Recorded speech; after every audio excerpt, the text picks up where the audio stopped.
Hello YT family, welcome to my channel Kousalya Tammisetti. ఈరోజు video తాటి పండు ఉంటుంది కదండి, తాటి ముంజులు అయిపోయిన తర్వాత అవి కొన్ని కాయలు చెట్లు వదిలేస్తే అవి తాటి పండు అవుతాయి. సో అది నేను మార్కెట్లోంచి ఈరోజు తీసుకొచ్చాను. 100కి 3 ఇచ్చారు. కొంచెం మీడియం సైజువి, పెద్దవి కాదు చిన్నవి కాదు. వీటిని మనం పుల్కా చేసే ప్యాన్ ఉంటుంది కదా, మెస్ది, దాని మీద పెట్టి చుట్టూ తిప్పుకుంటూ కాల్చుకోవాలి. మసిగుడ్డ యూజ్ చేసుకొని అన్ని వైపులు తిప్పుకొని కాల్చుకోవాలి. నాకు 20 మినిట్స్ పట్టింది ఇది కాల్చడానికి. ఫస్ట్ ఒకటి ప్రిపేర్ అయిపోయింది. అదైన తర్వాత సెకండ్ రెండోది కూడా పెట్టి కాల్చుకుంటున్నాను.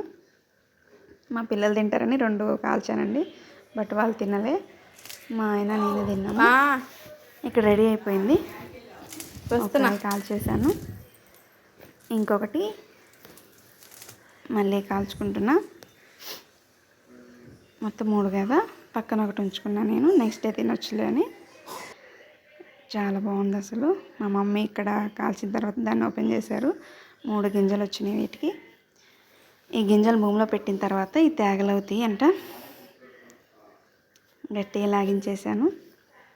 ఇది ఈరోజు వీడియో. మా వీడియో నచ్చితే like, share, subscribe. Thank you for watching.